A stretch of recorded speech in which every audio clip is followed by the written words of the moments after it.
Саламатсыздар, құрметті оқушылар. Бүгінгі сабағымыздың тақырыбы электромагниттік индукция, генератор. Мақсаты электромагниттік индукция құбылысын түсіндіру, Қазақстанда және дүние жүзінде электр энергиясын өндірудің мысалдарын келтіру.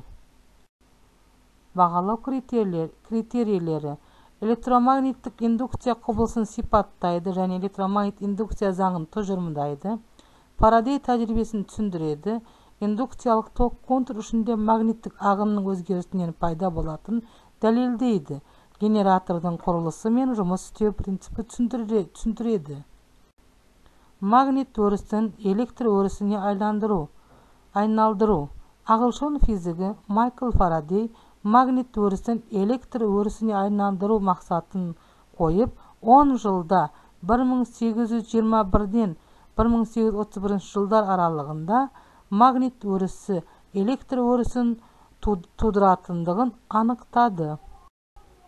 Тізбекте электр тогының пайда болу шарттары: заряд тасымалдаушылардың болуы, ток көзінің болуы, тұйық тізбектелген жүйе. Фарадей тәжірибесі: катушкада индукциялық ток магнит ағынының өзгерісі кезінде пайда болады. Электромагниттік индукция құбылысы. Заманауи аспаптарды қолдана отырып, Майкл Фарадей жасаған тәжірибеге ұқсас тәжірибені еш қиындықсыз жасауға болады. Шарғыны галванометрмен жалғаймыз. Шарғыға тұрақты магнитті енгізіп, оны тесіп өтетін айнымалы магнит өрісін тудырамыз. Галванометрдің түлшесі ауытқиды. Бұл шарғыда токтың пайда болғанын көрсетеді. Магнитті шарғының ішінде қозғалыссыз қалдырайық. Галванометр тізбекте токтың жоқ екенін көрсетеді. Магнит өрісі шарғыны тесіп өтеді, бірақ өте келе магниттің айналасындағы өріс өзгермейді. Ол шарғының ішіндегі магнит айналғанда да өзгермейді. Магнитті жоғары қарай қозғаған кезде шарғыда ток қайтадан пайда болады. Бұл кезде галванометрдің түлшесі мен басқа жаққа қарай ауытқиды. Демек, токтың бағыты да өзгереді. Магниттің шарғыға қатысты қозғалысын жылдамдатып, тәжірибені қайталаймыз. Сонда галванометр түлшесінің ауытқу бұрышы артады.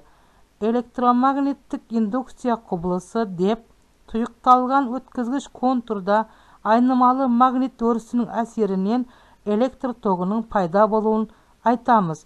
Магнит өрісі қаншалықты жылдам өзгерсе, индукциялық токтың мәні де соншалықты жоғары болады. Айнымалы ток генераторы. Айнымалы токтың индукциялық генераторлары тізбекте айнымалы ток алуға қызмет етеді. Суретте индукциялық генераторының құрылғысының сұлбасы берілген.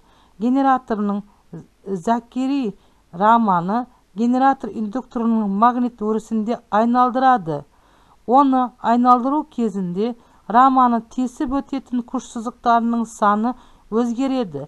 Рамада индукциялық ток пайда болады. Айнымалы токтың генераторларындағы екі дөңгелек коллектор қызметін атқарады. Олардың әрқайсысы қозғалмалы контактілі шоткалармен жалғанады. Сыртқы тізбектегі ток рамадағы токпен бір бағытта болады. Раманың әр жарты айналымы сайын ондағы токтың бағыты өзгеріп отырады. Сыртқы тізбекте айнымалы ток жүреді. Индукциялық токтың генераторы механикалық энергияны электр энергиясына айналдыратын құрылғы. Индукциялық ток пайда болады. Контурдың магнит өрісінде қозғалуынан, магнит ағынының уақыт бойынша өзгеруінен. Электромагниттік индукция құбылысының физика мен техникада қолданылуы. Электромагниттік индукция құбылысына электр генераторларының жұмыс істеу принципі негізделген.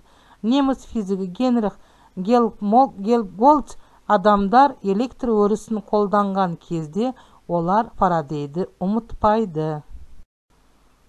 Үй тапсырмасы. Параграф 35. Оны оқу.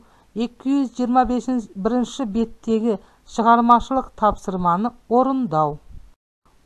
Сау болыңыз.